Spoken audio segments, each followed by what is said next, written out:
Welcome to On a Bender, the podcast that breaks down the biggest bets, boldest picks, and hottest takes in sports. From the court, to the field, to the diamond. If there's a game, these guys got it covered. Now, meet the three amigos.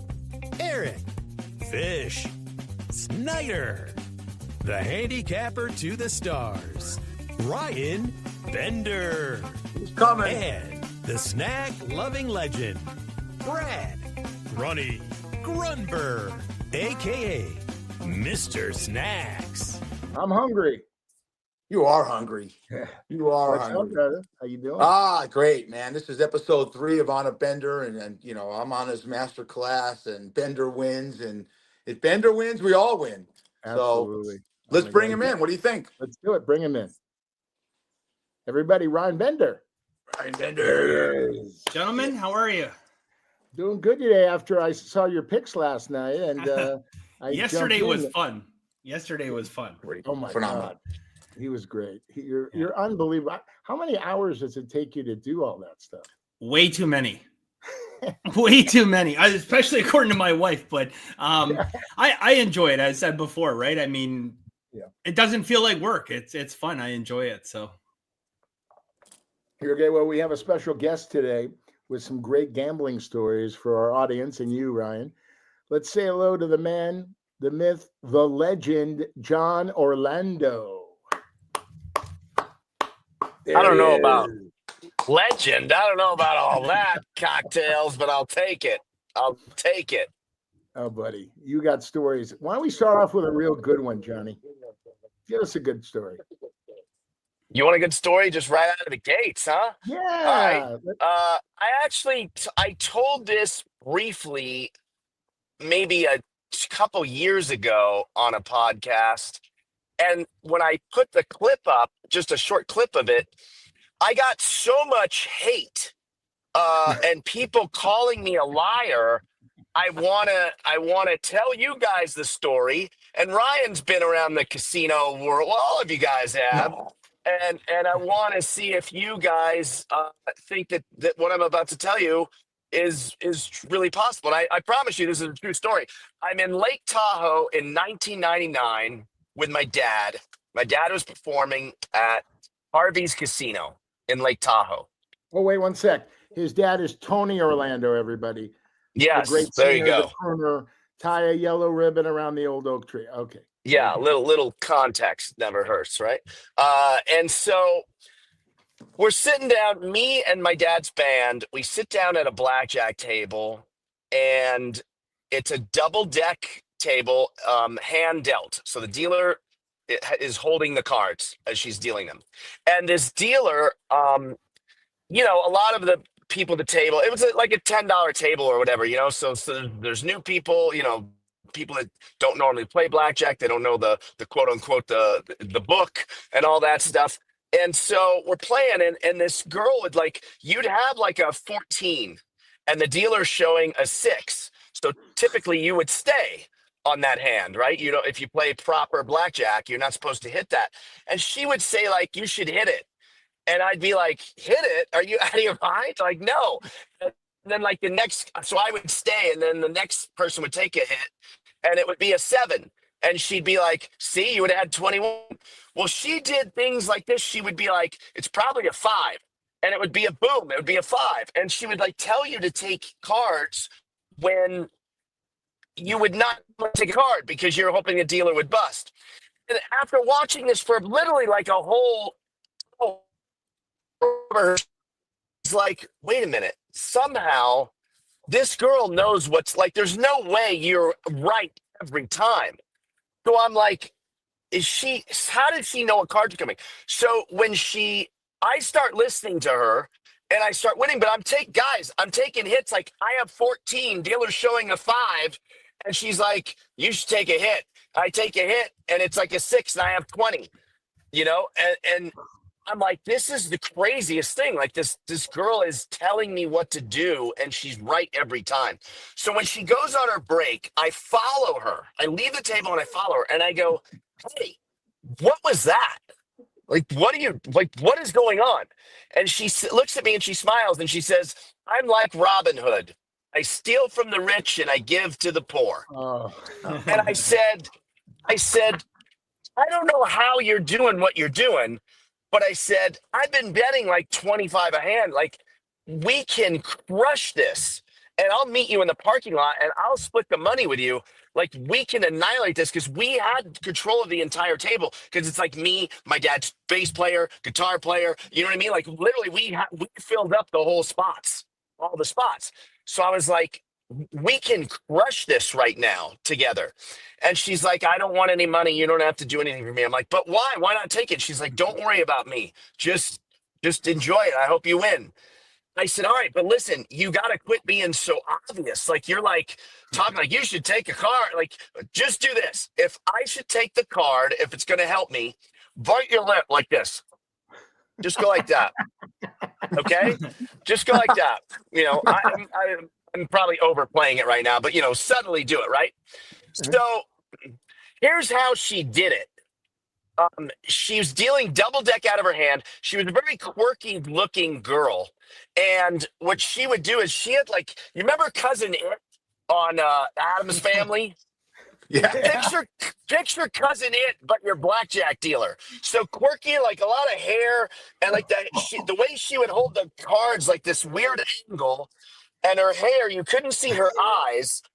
And back then, the tray that the chips were in was brass, polished brass. So she could literally peel the card to the side a little bit, and she could see the reflection in the chip tray of what it was. And that's how she would do it. So I go back to my table and I don't tell the guides what's going on. So I start betting heavy. And back then, guys, at Harvey's Casino, they had $10 chips. Have you guys ever seen $10 chips in the casino before? No, I haven't. Yeah, me neither. And to maybe in the poker room, I'd never seen it in a blackjack table since. But back then, I promise you, at Harvey's Casino in Lake Tahoe, the $10 chip was gold, like a bronze color, and the $100 chip wasn't a black chip. $100 chips are black. You could go to any casino in the country, and I'd almost bet you anything, $100 chips are black.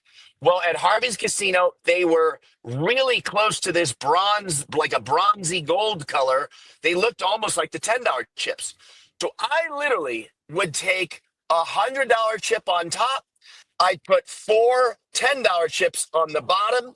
It looks like I'm playing $500 and I'm really playing $140. And she would pay me $500 chips every time I won. Yes. What? So not only did she tell me what was coming, I would do this thing with the chips because even if she tells you what's coming, you still can lose, right? If I have 14, she's got a 6 showing. She sees the next card as the 6. She tells me take a hit. I take the hit. So now I got 20. She flips over a 5 underneath because she doesn't know what she has underneath, right? She flips over a 5 underneath. She's got 11. Next card 10, 21. I lose. You know, so it's still not guaranteed. Let me ask you this question, Johnny. Yeah. Let me ask you this question. First, how much did you win at the end of the day there? $17,000. Wow. Cleaned And out the another whole question rack. for you. You have her number for me? So listen. I'm not going to say her name. I've not spoken to her in a very long time. I won't say her name. But I'll tell you this. I met up with her afterwards across the street at, I think it's a Caesar's Palace right across the street in Tahoe. And I said, take some money. This is so crazy. And she's like, no, don't worry about me. I'm like, this is nuts. Like, come on, just take the money. She's like, no, I don't need it. So I said, well, here, I'm taking $500 and I'm going to play roulette. And whatever I win playing roulette, I'm giving to you. And I ended up winning like $1,500 and I gave it to her. Did you make love to her? Did you make love to her that night? No.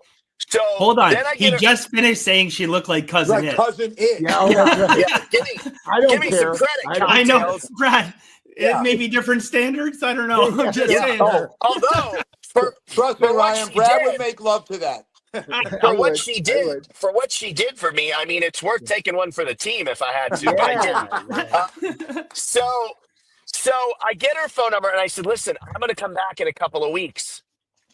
And so that's what I did. I go back in a couple of weeks and I do the same thing and I win. We kind of had a losing night the first night, even I guess I should say cheating, right? Cheating. I still had a losing night. But the next night I won like $8,000 or something crazy, right? Yeah. Then 2 weeks later, I bring Gio with me because I'm like, Gio, you got to come with me and we're going to make a ton of money. Yeah. So I get there and so remember, this is like 1998. So you 99. had or 99. Sorry. Yeah. Sorry. So actually the first time I met her was actually Thanksgiving of 98. Oh, okay. And then 99 is when I went back, right? Like, yeah. So I bring Gio with me and she stops responding to my texts. But I know her shift. I know her shift. So I'm like, well, she'll be there, whatever. So I'm in the pit walking around looking for her, where she's dealing. Can't find her. Oh, the whole weekend, she's not there. I'm calling her, nothing. I'm emailing her, nothing. And this is back when you're on AOL Instant Message. You remember those days, Instant Messenger? Yeah. And she pops up on Instant Message, and I send her I go, hey, are you all right? Like, you weren't in Vegas, you weren't in Tahoe last weekend. And she goes, call me. So I call her, and she goes, I got caught. And I said, what? He goes, yeah, I got caught. I did the same thing I did with you. I actually ended up doing with someone undercover from the gaming control board. Oh, great. And they brought me in and I was like, oh my God. So I said, I said, hey, I feel bad. I said, let me get you a lawyer. And she goes, no, you don't. No. Yeah. She goes, you don't have to do that. And I said, no, really, let me help get you a lawyer. So I get her a lawyer, and I spend like $5,000 to help her pay for the lawyer, really. And because I'm a gambler, I've already lost most of the money that I won with her. Yeah, you know how it goes, guys. Yeah. So Johnny, wrap this up. I want to hear the end. I get her this lawyer, and he gets the hotel to drop the charges on a couple conditions. One was, you're not welcome here anymore. Go back. She's from Alaska, so she had to go back to Alaska. So when I was talking to her, she was in Alaska, and she says, she's lucky she got off because she caught someone cheating a few months before. And so she got like a employee of the month. So they were like, how does this girl go from employee of the month to now she's cheating? So she just denied, deny. And so they let her go. But when I put that clip on TikTok, all these people were like, no way, it's impossible. She would have got caught. But I'm telling you, on a $10 table. Yeah. Ryan, what do you think about this? Ryan, okay, so first and foremost, John, I have extensive experience on TikTok. And if instead of posting that video, John, you had to come out and said, today the sky is blue, you would have had just as many people coming out and saying, no, it's not, it's orange. So that's just TikTok. So like I say, my advice on TikTok is pay zero interest to the basement dwelling trolls. And, no, I think it's a great story. And, something that is much less likely to happen today with all the technologies and stuff being implemented. Like it's not impossible to cheat anymore, but it's damn near close to impossible. That's an awesome story. And I mean, look, my whole thing is like, anytime you can find an edge over these guys, like the casinos steal for a living. It's a license to steal. Anytime you can find an edge over them, I say, take it. Yeah. That's my opinion of it. Absolutely. Like, I don't have any moralities when it comes to casinos. Human being, people to people, let's be honest with each other. But when it comes to casino, to hell with them. Yeah. So Ryan, hey, Fish and Johnny, I have a question for you. I saw that Grunk might come back out of retirement. It's unbelievable. What do you think about that? Do you think he should come back? Yeah, I saw it. I don't know if it's true. I hope not. What did they say? What team they thought he I would go don't to, know, or they but don't he even said know he's any of that thinking yet? about it. What do you think about that, Ryan? Wow. Coming back? I mean, I mean, I don't like, I don't like it. if he does come back, like, whatever. I mean, some of these guys have problem retiring, stepping away from the game. They miss it. But I mean, look, I'm a big fan of, Mike Bossy going out on top, going out like, My boss. Yep. he had one bad year where he only put up like 39 goals or something and said, nope, that's it. He'll be remembered as being great. Like, why do you want to come back for one more year? Deal with your mental issues or whatever that's causing you to be like, I have to come back and play football again, get my melon squashed. But I don't know. If he comes back, I don't think it's a good idea. But Could I jump in on that? What I have a problem with, Yeah. and Brad and I talked about another podcast, John, Ryan, and Brad, is I got a problem with Aaron Rodgers saying there's 8 teams that are interested in him when the Jets said, don't go on Pat McAfee. You can't take a trip to Egypt during a mandatory minicamp. He says no, and he still wants to be with the Jets. That's a guy who should probably retire. You agree? Absolutely. I'll say he should have retired a year, if not 2 years ago. He has zero mobility anymore. He's not the same guy. And any team that's going to look at him, it's going to be detrimental. Look at not even just the numbers on the surface. When you go in depth on his stats, he's a terrible quarterback now and a liability to any team that's going to be after him. I got a 2-part question for Ryan, and I'll shut up. I have a customer of mine at Chuck's Tavern in North Durango in Las Vegas said, ask your guy Bender, does he, read the master class, but does he take any book on NASCAR and is stock car racing big up in Canada? So we actually have Canadian NASCAR up here. It is nothing like down south. And there are now, like, my dad was a big NASCAR fan. My wife's father, big NASCAR fan. Like, he watches everything from Truck Series on up, right? But that being said, I really don't do much in the way of auto racing. The only stuff I've done a very little bit of Formula One.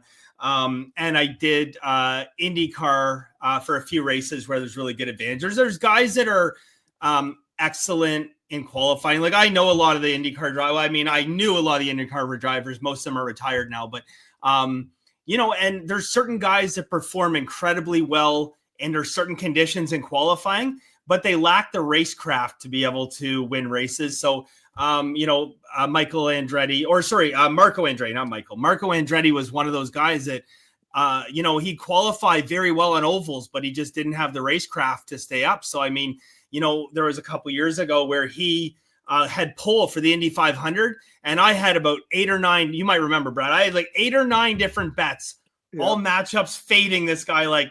And I mean, he wrecked himself halfway through the race, so he won everything. But we don't do a lot of NASCAR. I don't do a lot of NASCAR, but I mean, as Canadians go, it's pretty far down the pecking order. But we have some diehard fans up here. Let's go around the horn. I'm telling you, the NBA is going to be fantastic in the playoffs. I'm really excited about it. And Fish loves the Lakers. I love Golden State. Let's go around the horn. Johnny, you start. You're killing me, man. I hate basketball. I hate it. I can't even get into it. I can't even believe this is still a sport. I can't even believe. Listen, basketball, what is it? Just tune in the last, I don't know, minute. Why watch the game? Tune in when there's a minute left. John, are you telling me you don't enjoy watching people just sprint back and forth shooting threes and not playing defense? Yeah, I can't do it. I just can't do it. I would rather watch lawn bowling than the NBA. Bender wins on that also. I'll go. We talked about it on the last Bender's on the Bender. Don't bet with your heart, bet with your head, John Orlando, and you do. And here's Grunny betting with his heart on it because he's great friends with Steve Kerr. The Lakers are 13-3 in their last 16 games. Okay, if I had a bet if you follow the NBA, the Lakers are going to make a deeper run to playoffs than the Warriors. I'm still going again. Maybe the playoffs are great. I don't know, but I'm still going with Oklahoma City and Cleveland. Ryan? As I said before, OKC all the way. You know what? The game changes and you actually have to show up and play some defense. And I think that's a very, very capable defensive team. They don't always show it.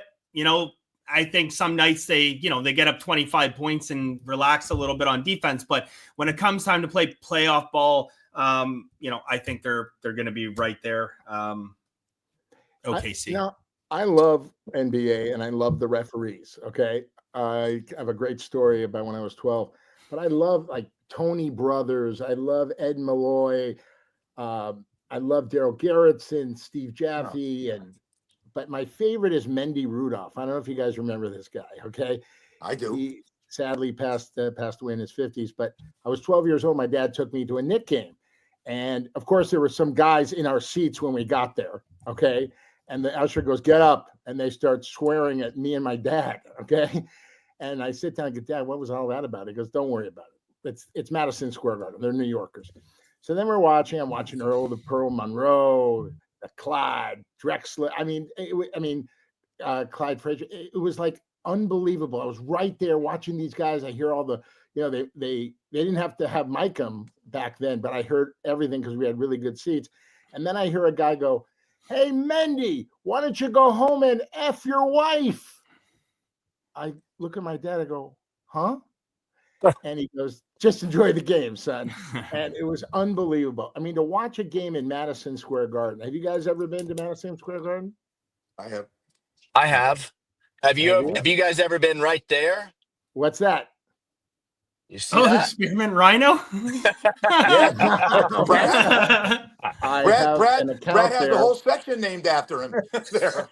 No, it's called Snacks. Yeah, he's got the snack section there. The snack section, yeah. I figured I'd take you on a little tour to best Vegas.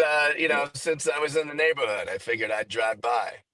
Hey, Ryan, when you take the boys to Vegas on your winning the Super Bowl and winning all that money, do the boys go to Spearmint Rhino or the clubs or not really? I will not comment on the extracurricular activities of myself and or my friends in the city limits of our county's Vegas.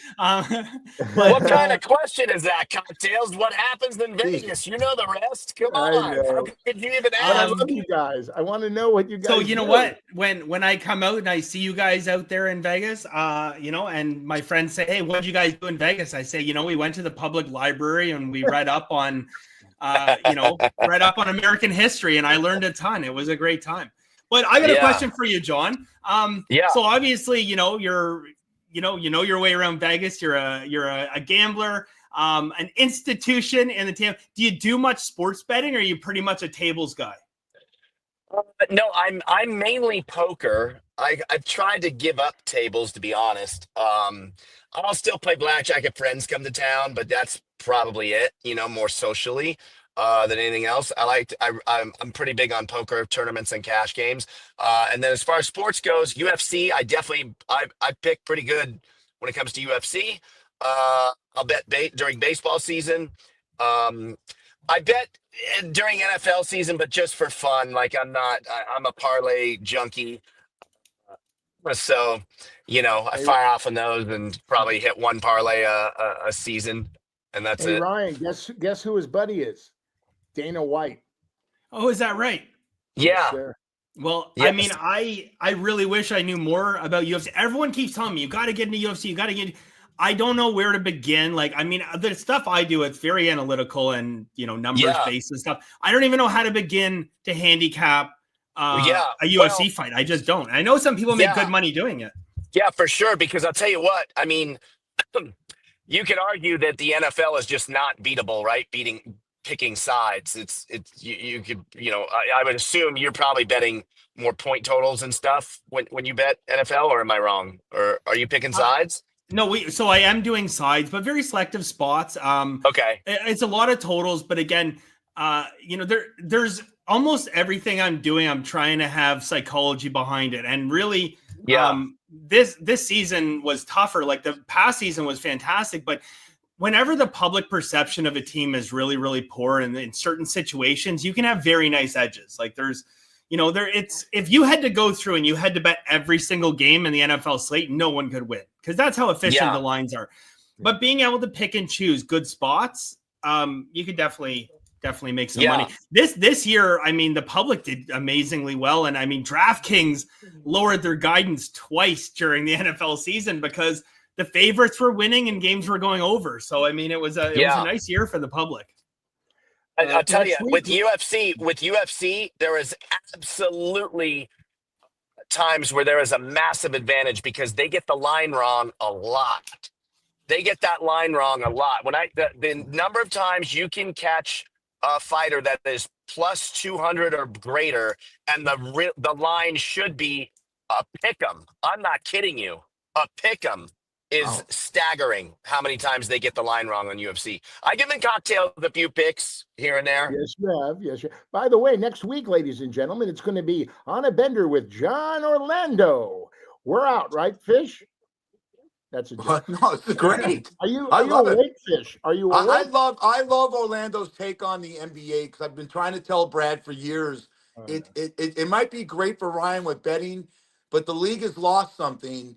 And I want to jump into this because we have a team here, John Orlando, in the Golden Knights. I think the hockey playoffs are much better than the NBA playoffs. They're more compelling. Totally. And in our division right now, without a doubt, with Edmonton, the Vegas Golden Knights, and the Kings so bunched up. When you watch the hockey playoffs, it seems like if you watch 3 games, 2 go into overtime. Did you know in last year's NBA playoffs, I think 62% of the games were 15-point spreads or higher? I mean, it's just as far as there's a lot of blowouts. Brad, I'm not trying to gang up on you because I'm a big NBA fan, but you don't see the fact that the league is losing some of its luster. Yeah, no, it's listen, I love all the sports. Ryan, what's your favorite sport? Is it baseball? I'm appreciating the view of beautiful Vegas there. And I figure I gotta give you guys something to look at. Yeah. I gotta get back ASAP. Yeah, look at that beautiful sun, no snow in sight. We got about fucking 8 feet of it right now here. But where are you? Wait a minute, where are you?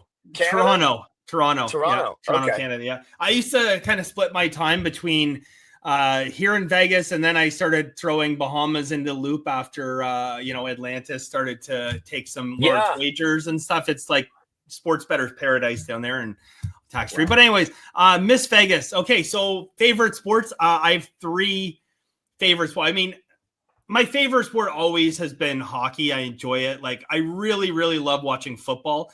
But from a capping standpoint, baseball. It's the most time consuming. It's the most challenging. There's the most variables, but it's the one sport out of anything that you can find an absolutely massive edge day in and day out on some games. Like it's, there's so many variables that the general public does not take into account that you can look at. And if you have the time, that you can find a lot of edges. So, I'm excited for baseball season coming up. And unlike some people, I can sit there and watch baseball all day long. I don't know how. Me too, man. Me too. Ryan, you'll appreciate this. Okay, Johnny, 2 years ago, I said on my podcast, on the Action Junkies podcast, on opening day, the Texas Rangers are going to win the World Series, and they are 60-1.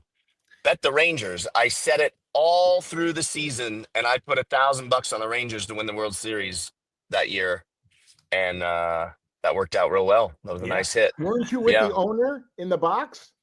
Yeah, my buddy Neil is one of the principal owner of the Rangers. Yeah, amazing. Yeah.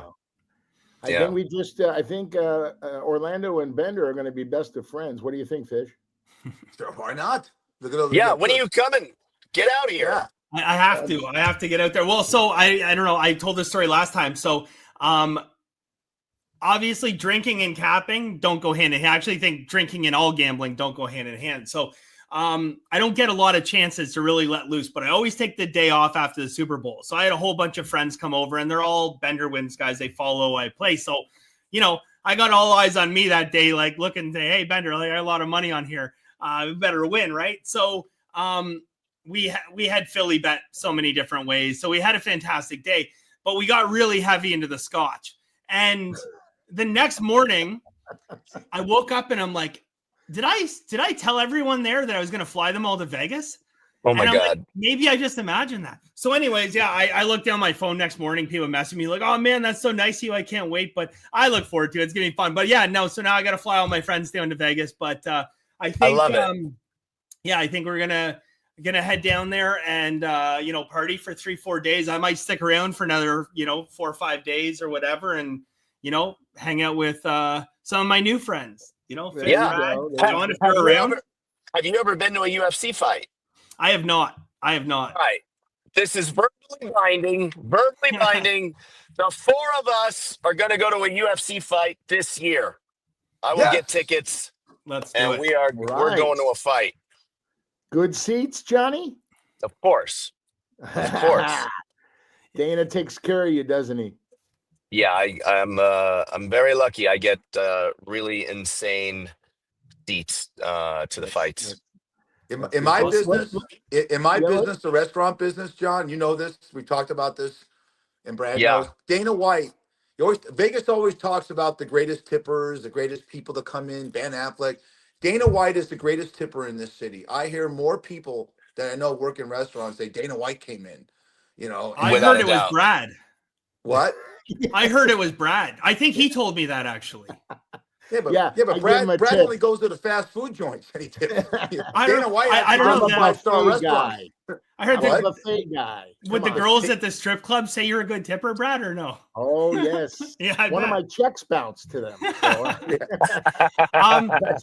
I got a question. I got to jump in for John. So John, way back in the day, I used to play some poker in Vegas. I enjoyed it. It was a fun way for me to blow off steam.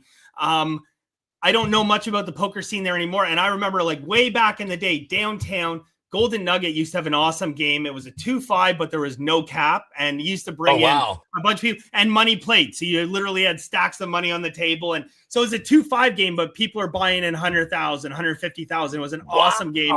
Yeah. So there was an investment banker from California, and he used to come in for 2-3 weeks, and the host would like call the locals and other people, and there were some online players and stuff. So I used to sit and play that, and it was an absolute blast. So it was a 2-5 game. We would go 2-5 and then 250, and someone bump it up 1,500. Like it was a wild game.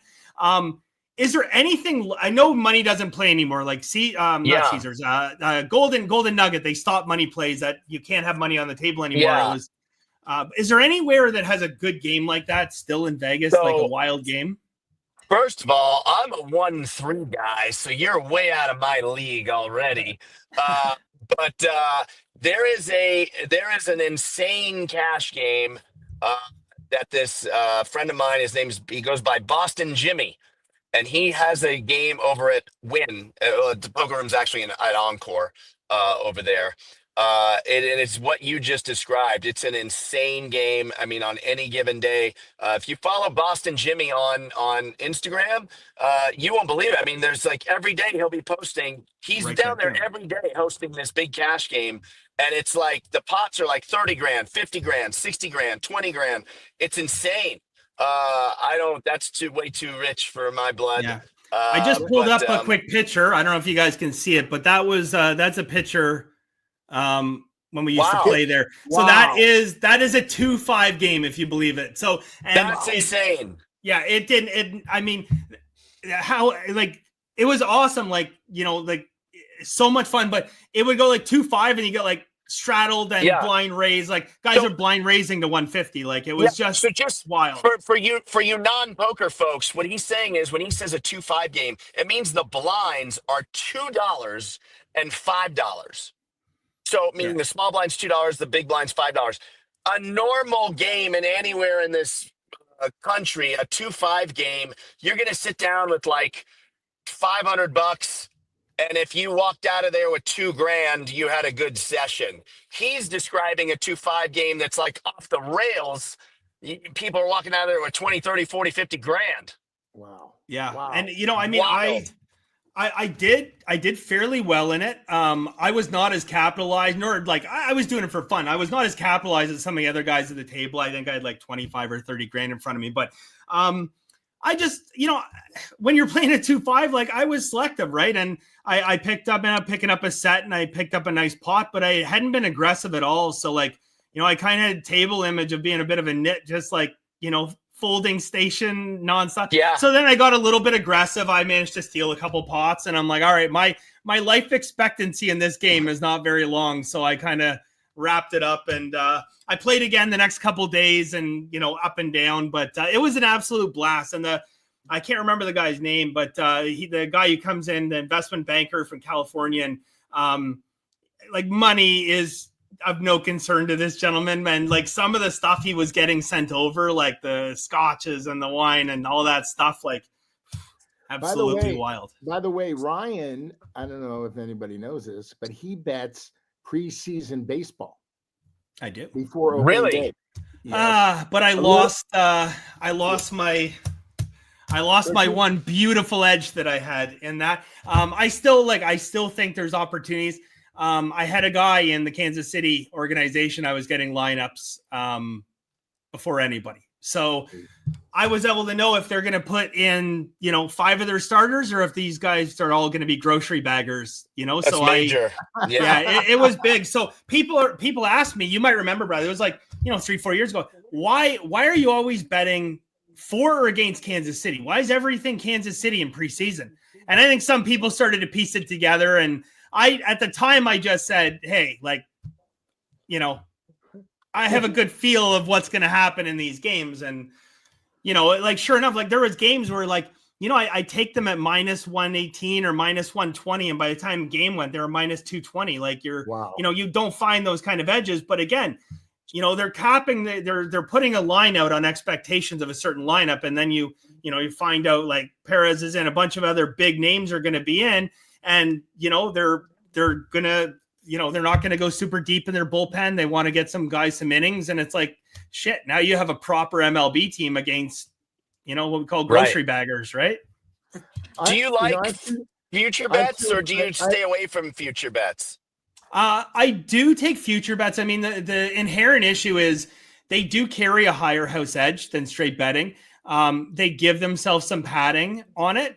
That being said, I definitely do think there's good edges. A lot of the futures and stuff, I typically will look at, team totals, game totals, things of that nature.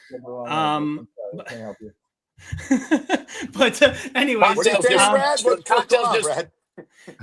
No, somebody was at the door, and it's my neighbor's family. They keep buzzing everybody. I said, get some keys for $5. And this woman's giving me broken English, and I don't have time for it. I have a question here. There's my question is, I want to go around the horn. There's a mute. And, Johnny, it's Bender's show. Thank you. So I want to know, first of all, who's going to win the World Series this year? Who do you think, John? You love the Dodgers, right? I mean, barring. You have no sell. We'll go to Fish. Go. I'm gonna say what Orlando's gonna say. He probably could hear us, but he went. I'm going with the Dodgers. It's not going on a ledge or anything. I'm not just if they stay healthy, they're the best team money can buy, and they do it within the limits and within the rules. I like the Dodgers. I like the Dodgers too. They're better than last year. They're better than last year, and I think they're motivated to repeat. Johnny, are you back? Yeah, sorry, I lost. Okay. How about you, Mr. Bender? Oakland. No, I'm just kidding. I'm obviously kidding. Sacramento. Dodgers. I mean, look, if you say anyone other than the Dodgers, like, I don't know how you could. Yeah, I mean, Dodgers. Is there who would be close as a runner-up? Who would you say, Boston or Yankees? You think the Yankees can get there this year? You're asking me? Yeah. They'll like it's the same. It's the usual suspects in baseball. The teams that can buy themselves into that position, and the Yankees are always in the mix. And it'll be interesting like next season because there's a lot of like big names coming up to be purchased, so to speak. One of them being Vladdy Guerrero from my Blue Jays. I don't know that he's going to re-sign. He's already turned down a contract. I'll jump in on that one real quick, Brad. I like the Phillies. The Phillies have an excellent farm system. Remember when the Dodgers, Brad, were in Albuquerque, the AAA? Dodgers are known for their farm system. Phillies got a good young team. We love Bryce Harper here in Las Vegas because he's a Vegas kid. But I think the Phillies have a great farm system. A lot of young pitchers. You asked who can give the Dodgers a run. It could be the Phillies. All right, here's what I got to do, Johnny. Mr. Bender has to go in a few, about 10 minutes. I want you to end your segment with your Michael Jordan story, but it's got to be 5 minutes. You can't go 20. 5-minute Michael Jordan story? Yeah. You ready right now? You want it right now? Right now, sure. Baby. Bring it home. I used to work at a shoe store in LA when I was 22 years old. I got fired for being late. So I did what any responsible young man would do after getting fired from his job. You hop on a plane, you go to Vegas. I had a Super Bowl ticket that I needed to cash because the Cowboys beat the Bills that year, 52-17, and I am a diehard Cowboy fan, so I had bet 200 on the Cowboys to win 10-1 odds at the beginning of the year. So I had $2,000 coming. I sit down at a blackjack table at the Mirage. I rip through the $2,000 within, 8 minutes, if that. I go to the ATM, take out $300. That was the max I could get. I rip through that in two hands. I go to the cashier. I write her a check. Back then, you could write a check. People took checks. Can you imagine this? I write them a check for $500. And I sit down at this blackjack table, and I'm betting $25 a hand, $50 a hand, and I've got like $600 in front of me. And my dealer says, "Oh, look, there's Dr. J." And I turn around, I look over my shoulder, and it's not Dr. J, it's Michael Jordan. I said, "That's Michael." I said, "What is wrong with you? That's Michael Jordan." She says, "No, it's not. It's Dr. J." I go, "All right, whatever. I'm not going to argue with you, right?" So then 5 minutes later, sometimes you just do a lap in the casino. So he comes back around, and the dealer says, "There he is again. There's Michael Jordan. There's Dr. J." I turn around. I'm like, "What is wrong with you?" I go, "Hey, Mike." He looks at me. He's all by himself. He looks at me, and I point to the dealer, and I said, "He thinks you're Dr. J." He comes up. He sits down at the table, and he says, "I know, lady. We all look alike to you, right?" He makes that joke. And he sits down, and he's playing blackjack with me. It's me and Michael Jordan. That's it. It's like 2:00 in the afternoon on a random Friday in Vegas. This was February 18th, 1993. Little did I know that he was in town for the All-Star game that weekend, which was going to be in Salt Lake City. So the guys came to Vegas, I guess, to blow off some steam or whatever. And I end up leaving that blackjack table with him to go play roulette with him. I said, "Let's go try roulette." And I tell him, "Look, Mike," I told him the whole story. I got fired from my job. I said, "This is all the money I have, $600. I'm putting $100 on my numbers, which is 7, 9, 11, 26, and 30. And I'm going to 23. I'm putting 100 on each of these numbers. If I hit, I got $3,500 coming. If I lose, I had the greatest day of my life gambling with Michael Jordan. This is win-win for me." The lady spins the ball. I tell her, "I swear, if you hit one of those numbers, I'm giving you $500. Boom, 23. Hits 23. He had 2,000 on red, and he had $100 on 23. Along with me, we get paid. I'm high-fiving him. Very next spin, I tell him, "Throw money on 11. That's my favorite number." Boom, it hits 11. It's crazy. Long story short, Dr. J does walk up to the table because the All-Star game was in town. The lady was kind of right, and Jordan was right in his assessment of her. Wait, Johnny, you got to tell when you're rubbing Jordan's head. I was screaming. Remember that scene where DiCaprio is standing on the bow of the Titanic and he's, with his arms out? I was standing on my stool, literally rubbing his head. I was going crazy after he hit 11. we were going nuts, and we had a whole crowd of people around us taking pictures and stuff because it looked like I was friends with Michael Jordan. I didn't know him. I met him that day. It was a wild day. I ended up leaving that roulette wheel with $22,000. Pretty crazy. Wow. Amazing. Yeah. And then you went back to LA. They sent me back in a limo. The Mirage sent me to the airport in a limo because, again, they thought I was Michael Jordan's friend. Oh my God. Ah. You lose him. Is that a great story, Ryan? It's awesome. And he got it in. But yeah, no, that's amazing. You never know what's going to happen to you when you're in Vegas. It's such a magical place. And, you can wake up in the morning and have plans for what your day and night might look like, but it rarely ever happens that way. There's always something fun and amazing that happens and comes up. So you just never know. Oh, by the way, take Mr. Johnny out there. Fish. Just take him out. Take him out. Yeah. Thank you, John. We love you. Great story. Thank you. Man. Yeah, it was great. Bye, I look forward to, I'll hook you up with Johnny. Vegas. I'm going to, there we go. Yeah. So Mr. Bender in the middle. Can we do that or no? I can do that. I got to take you both out. Oh, so okay. No, whatever. We're good. Okay. Okay. Couple things. So, yesterday, I had a free pick. I haven't given out a free pick in a while, but I try to make my free picks educational when I do it. And I think it's one of the things that the public kind of struggles with the most that, people are afraid of ugly teams. They're afraid of these teams that, have that bad public perception. So I did a whole walkthrough of my video yesterday. We ended up taking LSU plus 10.5. Okay. Now LSU is 2 wins and 8 losses over the last 10. Zero public confidence whatsoever. I believe on the season, they've covered the spread under 35%.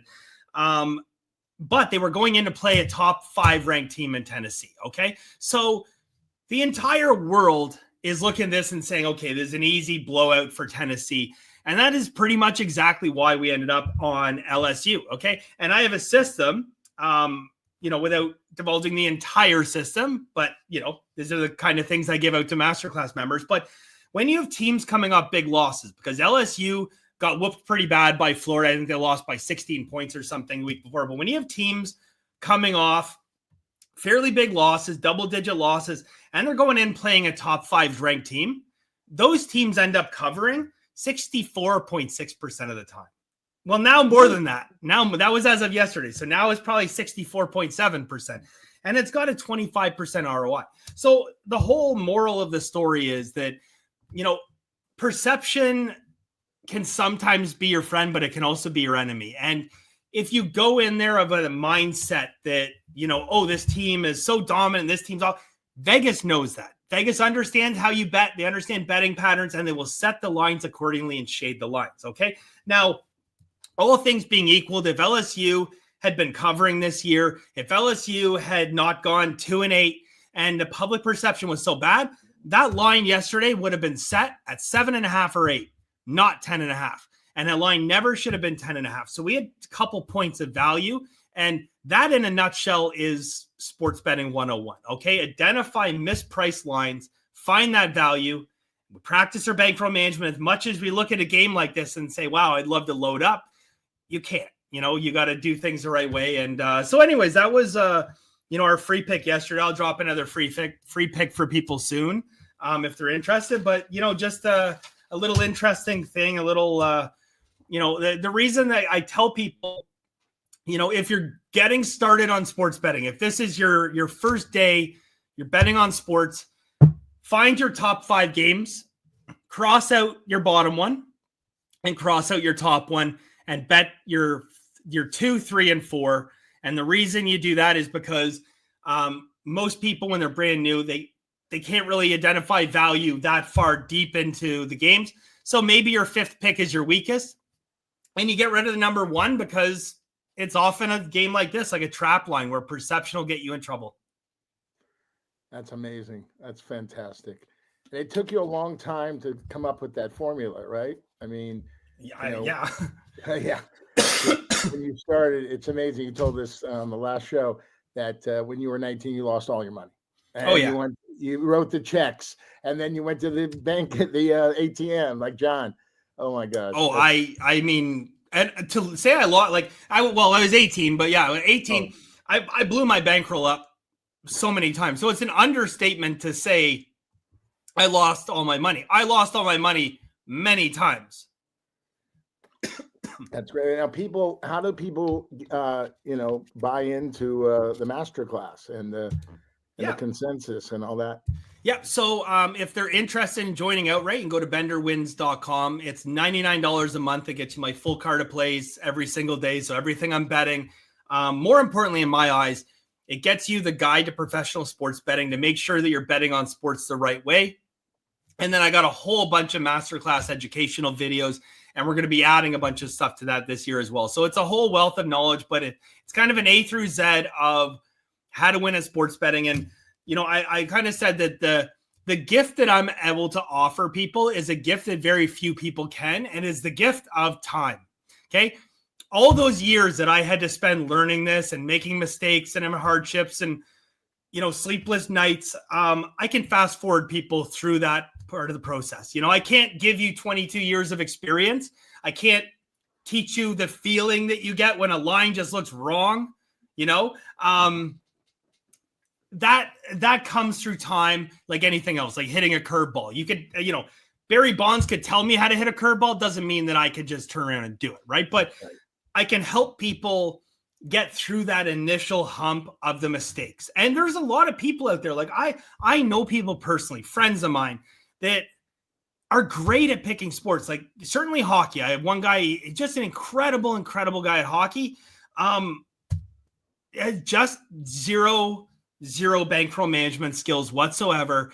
And it's been that way for 15 years. And it's like, I think if like this guy had applied that talent, probably more than 15 years, I've known the guy 25 years, but if he applied that talent and actually done things the right way, he'd have a lot of money. Sure. And he doesn't right now. So I can't say I know he watches my stuff, so I'm not going to say any names or anything. No names. Yeah. He'll know who he is when I say it. But I don't worry. Every time I see the guy, I bust his balls. When was the last time you blew your bankroll up? And he goes, "What day is it today?" He was actually he'll be coming to Vegas. So that's all I'll say. Yeah. All right, that's fine. Yeah. Fish, how much fun is this? This is only show number 3.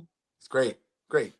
So much fun. Ryan, it moves fast, and it's just I'm learning. Yeah, I'm learning too. I mean, it's about learning from the master. Join the club. I have a lot of friends that join the club, and I only thing I can say is next week's number 4. Cool. Right, Ryan? Yes, sir. I can't believe we're already through 3. We're rocking and rolling. We're having a blast. I'll leave people with something, a little tidbit of why sports betting can be so incredibly profitable, and why, in my opinion, it is the absolute. I hate the term sports investing. I hate that term because it was stolen by these frauds, these fakes, these guys, sports investing. It just sounds cheesy to me, but we do have to approach this like a business. But I'm going to tell you why sports betting is so incredible. Number one, you can make incredible returns. And we live in a society of instant gratification where people want to double their bankroll today. They're not willing to have losing months. And believe me, I used to be one of those guys. Thank God I saw the light. But if you do things the right way, you can return 60, 80, 100, 120% per year. Now, for people out there trying to double their bankroll every week, it doesn't sound exciting to make 60 or 70% return. But where else in the world are you going to make a 60 or 70% return? And this is what I challenge you guys to do. And I challenge anyone who's watching this to do this after you're done. If you have a pen, write it down. Just take a 60% return per year. Okay. You're going to have years where you underperform and you have years where you overperform, but you take that 60%. Okay.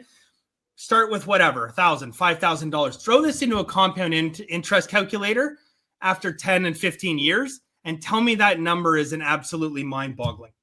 The other thing that gives you an unbelievable edge in sports betting versus just about anything else is the economy has no control over sports. And what I mean by that is sports don't know if the economy is good or bad. They don't know if inflation is going wild. They don't know if the stock market is crashing.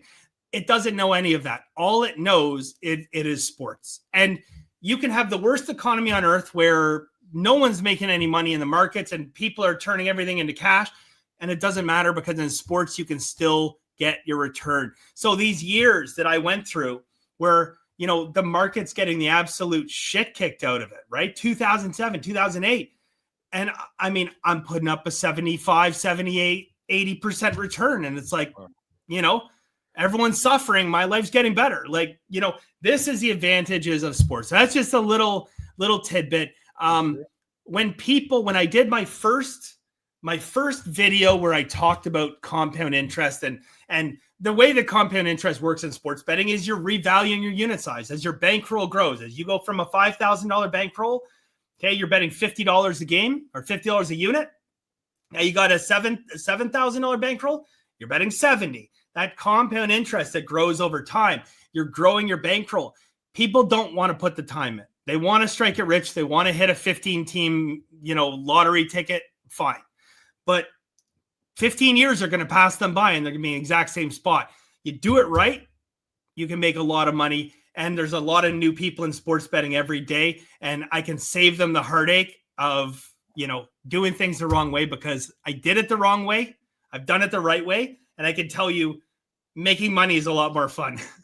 Absolutely. And, you know, I love that guy, the professor in A1. You know, he's an amazing basketball player.